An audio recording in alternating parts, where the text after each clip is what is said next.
বন্ধুরা আজকের ভিডিওতে আমরা ইন্ডিয়ার প্রাইভেট সেক্টর ব্যাংকের market leading company HDFC bank নিয়ে কিছু অ্যানালাইসিস করে বোঝার চেষ্টা করব যে এই টোটাল বুল মার্কেটে সমস্ত কোম্পানি এ টু জেড সমস্ত সেক্টরের স্টক পারফরমেন্স করলো, ভালো রিটার্ন দিয়ে গেল, কিন্তু লাস্ট 3 বছরের প্রিভিয়াস হাইকেও এইচডিএফসি ব্যাংক কেন ক্রস করে একটা ভালো রিটার্ন জেনারেট করে দিতে পারলো না।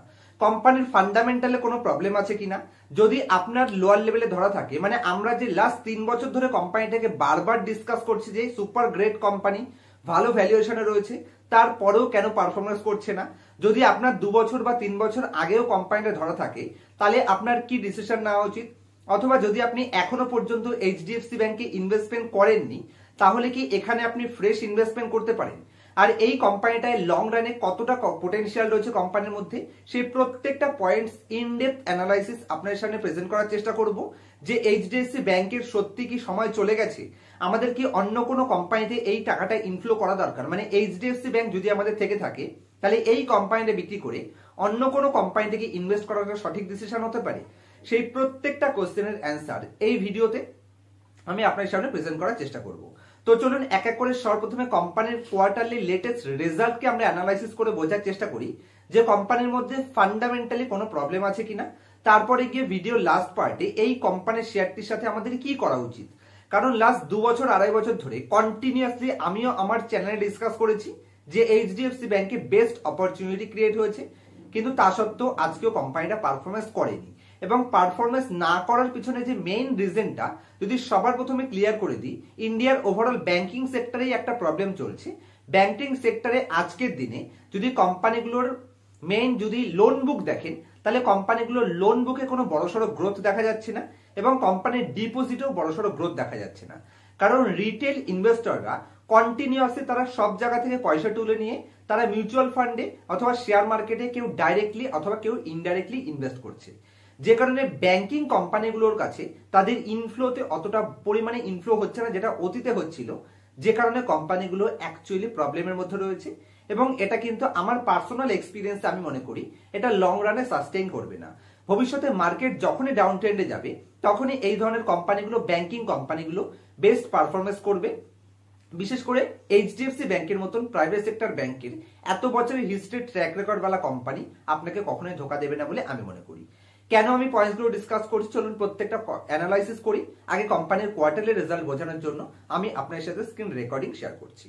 তো আশা করছি এখন আপনারা আমার স্ক্রিনটি দেখতে পাচ্ছেন। তো যদি আমি এইচডিএফসি ব্যাংকের Q1 FY25 এর লেটেস্ট রেজাল্ট যদি আমি অ্যানালাইসিস করি তাহলে আপনারা এখানে ইজিলি দেখতে পাচ্ছেন। সবার প্রথমে কোম্পানির অ্যাভারেজ যদি আপনি অ্যাডভান্সেস দেখেন তাহলে কোম্পানির অ্যাভারেজ অ্যাডভান্সেস আন্ডার ম্যানেজমেন্ট এখানে 0.8% কোয়ার্টার অন কোয়ার্টার বেসিসে ইনক্রিজ হয়েছে 25,377 বিলিয়ন, এটা পজিটিভ সাইন। যদি আপনি কোম্পানির আজকের দিনে অ্যাভারেজ ডিপোজিট দেখেন তাহলে 22,831 বিলিয়ন, এখানে 4.6% কোয়ার্টার অন কোয়ার্টার ইনক্রিজ রয়েছে। এবং যদি আপনি কোম্পানির কাসা রেশিও দেখেন, মানে সেভিংস অ্যাকাউন্ট এবং কারেন্ট অ্যাকাউন্টের এক্সপোজার, যেটা যে কোনো ব্যাংকিং কোম্পানির জন্য খুবই ইম্পর্টেন্ট, যেটা কোম্পানি 36% পোস্ট করেছে, যেটা প্রিভিয়াস 2-3 বছর যদি আপনি দেখেন তাহলে অ্যাভারেজ 38% ছিল, এটা সামান্য ডিক্রিজ হয়েছে, তবে 36% কিন্তু ইন্ডাস্ট্রির একদমই স্ট্যান্ডার্ড লেভেলের, হায়ার লেভেলের এখনো কোম্পানি মেইনটেইন করছে।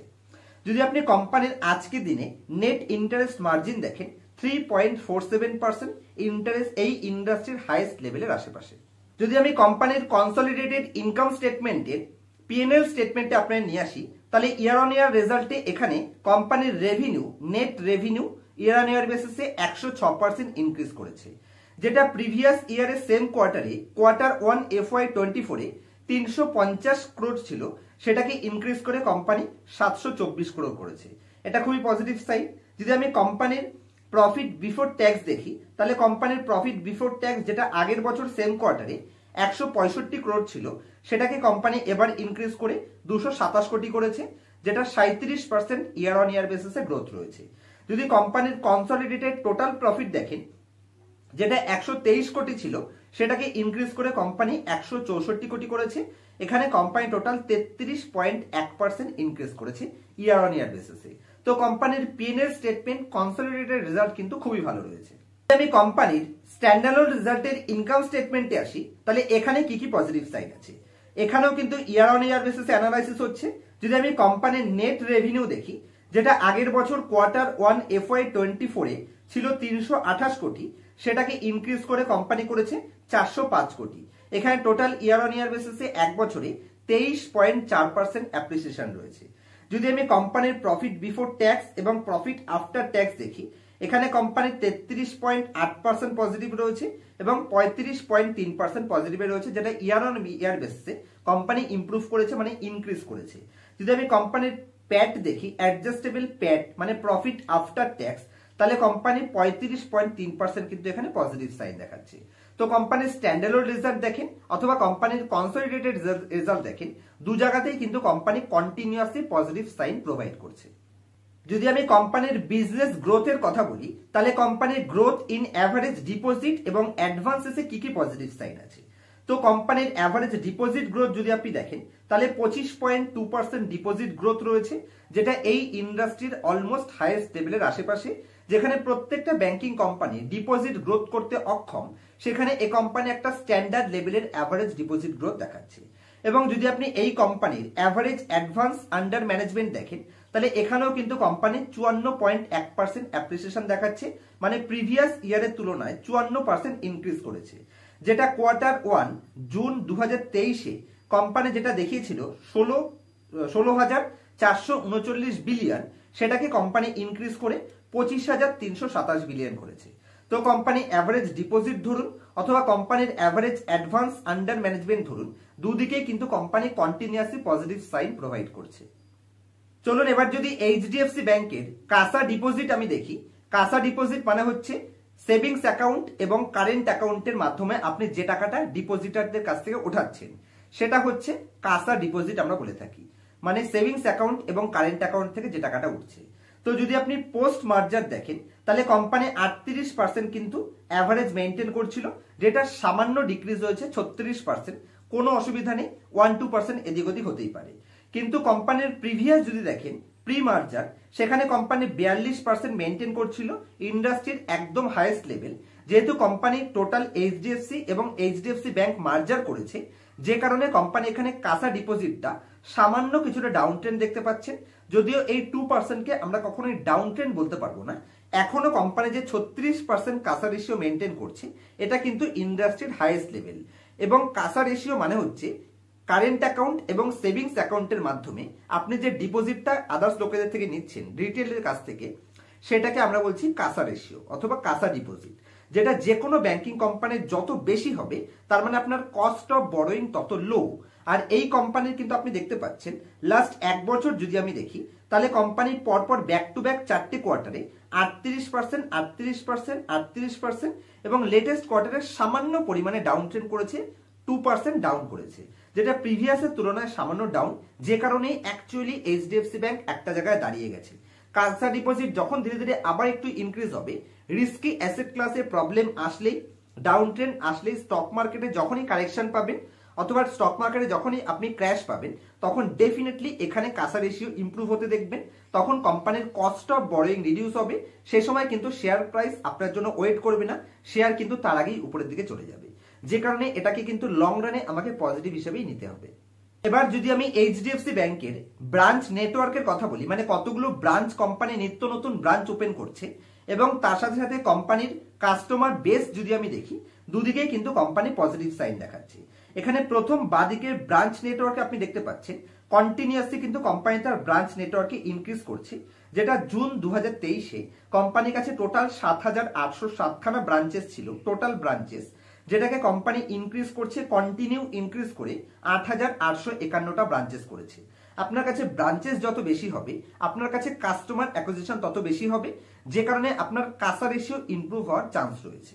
এবং যদি আপনি এই এইচডিএফসি ব্যাংকের কাস্টমার বেস দেখেন, এখানেও কিন্তু কন্টিনিউয়াসলি পজিটিভ সেন্টিমেন্ট আপনি দেখতে পাচ্ছেন, কন্টিনিউ এটাকে কোম্পানি ইনক্রিজ করছে।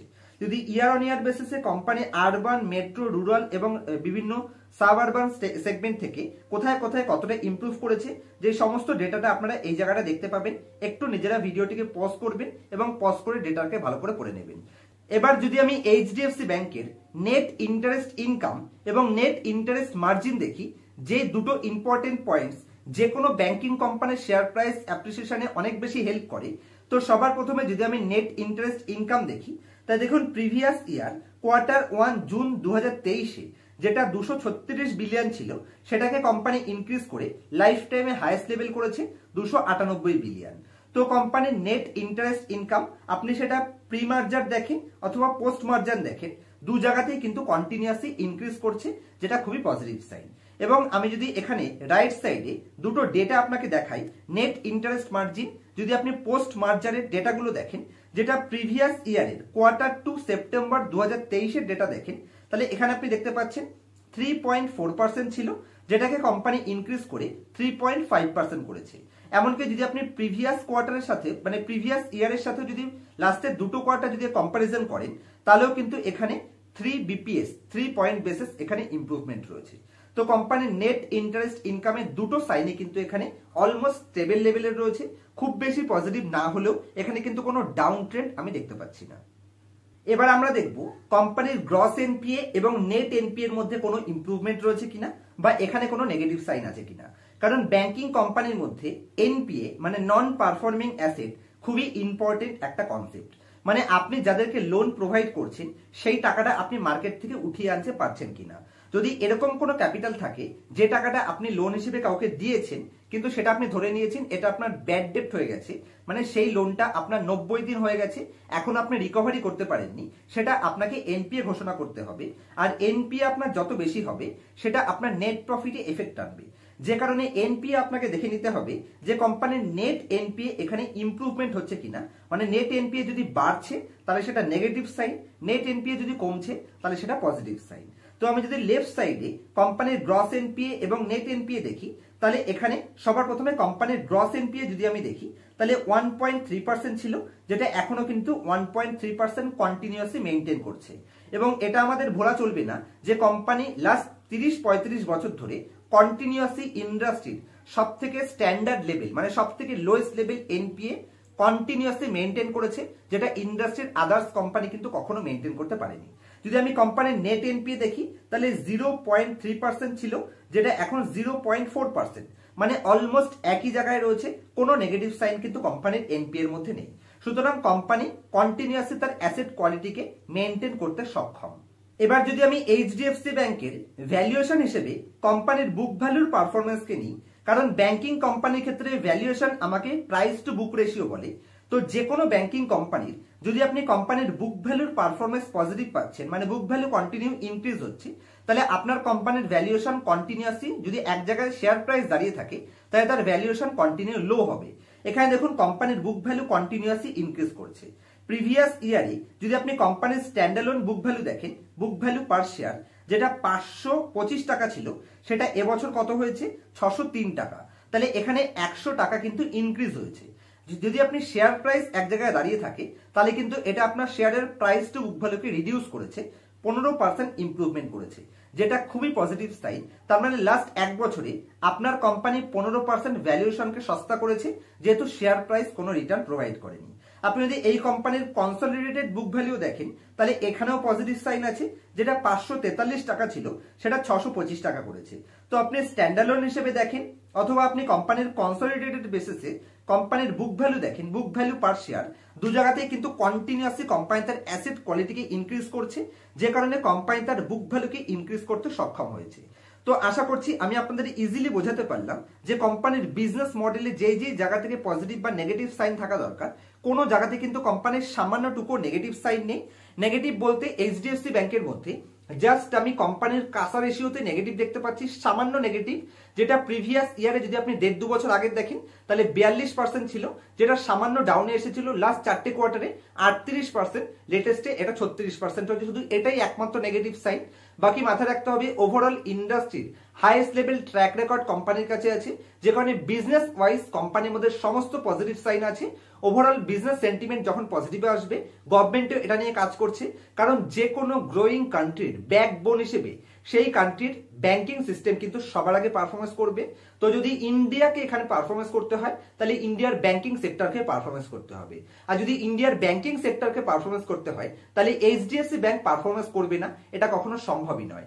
যে কারণে আমি মনে করছি যদি আপনারা লাস্ট 2-3 বছর ধরে কোম্পানিটাকে হোল্ড করে দিয়েছেন তাহলে আমি বলবো আর কিছুটা দিন হোল্ড করুন, ডেফিনেটলি এই কোম্পানি আপনাকে কখনো ঠকাবে না। আমার পার্সোনাল পোর্টফোলিওতেও স্টকটি আছে। যখন আদার্স কোম্পানিগুলো ডাউনে যাবে, মার্কেট নেগেটিভ সেন্টিমেন্টে এইচডিএফসি ব্যাংকের মতন কোম্পানি ডেফিনেটলি আপনার পোর্টফোলিওতে 10-12-15% অ্যালোকেশন যদি এই অবস্থায় দিতে পারে, যেখানে আদার্স সমস্ত জায়গাতে স্মল ক্যাপ মিড ক্যাপে হাই রিস্কি পজিশনে আছে, যেখানে এইচডিএফসি ব্যাংক তার ভ্যালুয়েশন হিসেবে অ্যাসেট কোয়ালিটি হিসেবে প্রত্যেকটা দিক থেকে কিন্তু পজিটিভ সাইন আছে। তো কোম্পানিটার ফান্ডামেন্টাল বিজনেস মডেল বুঝিয়েছি, ভ্যালুয়েশন বোঝানোর জন্য জাস্ট 2 মিনিট সময় নিয়ে আমি কোম্পানির স্ক্রিনারের উপর আপনারা নিয়ে যাচ্ছি এবং কোম্পানির ভ্যালুয়েশন এবং গ্রোথ অপরচুনিটিটা বোঝানোর চেষ্টা করছি। তো আশা করছি আপনারা আমার স্ক্রিনটি দেখতে পাচ্ছেন। যদি আমি এইচডিএফসি ব্যাংক কেন সেফ এবং কেন কোম্পানিটার ভ্যালুয়েশন সস্তা জাস্ট 2-3টে পয়েন্টস বোঝাই, তাহলে সবার প্রথমে এইচডিএফসি ব্যাংকের মার্কেট ক্যাপিটালাইজেশন রয়েছে 12,38,679 কোটি টাকা, এবং এই 12,38,000-এর মধ্যে কত পার্সেন্ট এখানে এফআইআই ডিআইএ হোল্ড করে, যেটা দিয়ে আমি কনফিডেন্স পাবো। তো দেখুন এই 12 লক্ষর মধ্যে 47% এখানে এফআইআই ইনভেস্ট করে আছে এবং 35% এখানে ডিআইএ ইনভেস্ট করে আছে, এবং তারা তাদের স্টেককে কন্টিনিউয়াসলি ইনক্রিজ করেছে। লাইফ টাইমে সব থেকে হাইয়েস্ট লেভেল স্টেকে তারা বসে আছে। তো 12 লক্ষ কোটির মধ্যে যারা ম্যাক্সিমাম এক্সপোজারটা নিয়ে বসে আছে, তাদের লাইফ টাইমে সব থেকে হাইয়েস্ট এক্সপোজার নিয়ে বসে আছে, তারা তো নিশ্চয়ই মার্কেটে মূর্খ নয়, তারা কিছু বুঝেই এখানে ইনভেস্টমেন্ট করেছে। এবং এই 47% যেটা এফআইআই ইনভেস্ট করেছে, যেখানে ওভারঅল ইন্ডিয়ান মার্কেট থেকে এফআইআই কন্টিনিউ সেলিং করছে, তার এগেনস্টে এফআইআই এইচডিএফসি ব্যাংকে কন্টিনিউয়াসলি শেয়ার হোল্ডিং ইনক্রিজ করছে, যেটা যে কোনো কোম্পানির জন্য পজিটিভ সাইন প্রোভাইড করে। নেক্সট পয়েন্টে যদি আমি এই কোম্পানির ভ্যালুয়েশন এবং কোম্পানির রিটার্ন রেশিও দেখাই, তো সবার প্রথমে দেখুন কোম্পানি আপনাকে এখানে ভ্যালুয়েশন তো সস্তা রয়েছে, রিটার্নও ভালো রয়েছে, তার সাথে সাথে 1.2% আপনাকে ডিভিডেন্ড ইল্ডও প্রোভাইড করছে। এবং যদি আপনি কোম্পানির রিটার্ন রেশিও হিসেবে রিটার্ন অন ইকুইটি দেখেন, তাহলে 17% রিটার্ন অন ইকুইটি আপনাকে প্রোভাইড করছে। এবং ব্যাংকিং কোম্পানির জন্য সব থেকে ইম্পর্টেন্ট রেশিও হলো সেই কোম্পানির রিটার্ন অন অ্যাসেট 1.99%, যেটা ইন্ডাস্ট্রির হাইয়েস্ট লেভেলের আশেপাশে। এবং যদি আপনি এই কোম্পানিকে তার প্রাইস টু বুক রেশিও হিসেবে ভ্যালু করেন, তাহলেও দেখুন কোম্পানি এখানে 2.7 টাইম প্রাইস টু বুকে ট্রেড করছে। এবার দেখুন ভালো করে, কোম্পানি 18-র পি রেশিও এবং company 2.7 time price to book ভ্যালুতে ট্রেড করছে। যদি আমি এই কোম্পানির হিস্ট্রিতে চলে যাই, তাহলে কোম্পানির পি রেশিও কত হিস্ট্রিতে ট্রেড করে, আমি যদি কোম্পানির ম্যাক্সিমাম চার্ট ওপেন করি এবং কোম্পানির মিডিয়ান পি রেশিও কত রয়েছে 26.6, তার মানে এখানে যেই পি রেশিও রয়েছে ভবিষ্যতে এখান থেকে পি এক্সপেনশনের চান্স রয়েছে, তার মানে বড় রিটার্নের পোটেনশিয়াল রয়েছে। এবার যদি আমি কোম্পানির বুক ভ্যালু হিসেবে কোম্পানির ভ্যালুয়েশন দেখাই, তাহলে এই কোম্পানিটা তার হিস্ট্রির প্রাইস টু বুক হিসেবে আজকে কোন জায়গাতে ট্রেড করছে, আমি এখানেও ম্যাক্সিমাম চার্ট ওপেন করেছি এবং দেখুন কোম্পানির ম্যাক্সিমাম যদি আমি price to book value open করি, তাহলে কোম্পানির মিডিয়ান প্রাইস টু বুক এখানে 4.4 রয়েছে, তার এগেইনস্টে কোম্পানি আছে কত রয়েছে 2.7 টাইম প্রাইস টু বুকে ট্রেড করছে। এবং কোম্পানি ইন্ডাস্ট্রির হাইয়েস্ট লেভেল, মানে সব থেকে সেফেস্ট লেভেল নেট এনপিএ এবং গ্রস এনপিএ মেনটেন করতে সক্ষম। প্রফিট অ্যান্ড লস স্টেটমেন্টে যদি আমি আসি, লাইফ টাইমে সব থেকে হাইয়েস্ট লেভেল রেভিনিউ পোস্ট করে বসে আছে, লাইফ টাইমে সব থেকে highest level bottom line post করে কোম্পানি বসে আছে। লাস্ট 3 বছর এবং 1 বছর এবং 5 বছর কোনো জায়গাতেই কোম্পানি তার এক্সপেকটেশনকে মিট করতে পারেনি, মানে অ্যাকচুয়ালি যে হিসেবে কোম্পানির ফান্ডামেন্টাল গ্রোথ করেছে সেই হিসেবে কোম্পানি রিটার্ন প্রোভাইড করেনি। যে কারণে আমি মনে করছি আজকের দিনে যদি এখনো পর্যন্ত আপনার পোর্টফোলিওতে এইচডিএফসি ব্যাংক না থেকে থাকে এবং সব থেকে সেফেস্ট ইনভেস্টমেন্ট হিসেবে আপনি কোনো কোম্পানি খুঁজছেন, তাহলে ডেফিনেটলি বড় এক্সপোজারের সাথে এইচডিএফসি ব্যাংকে ইনভেস্ট করা যায় বলে আমি মনে করি।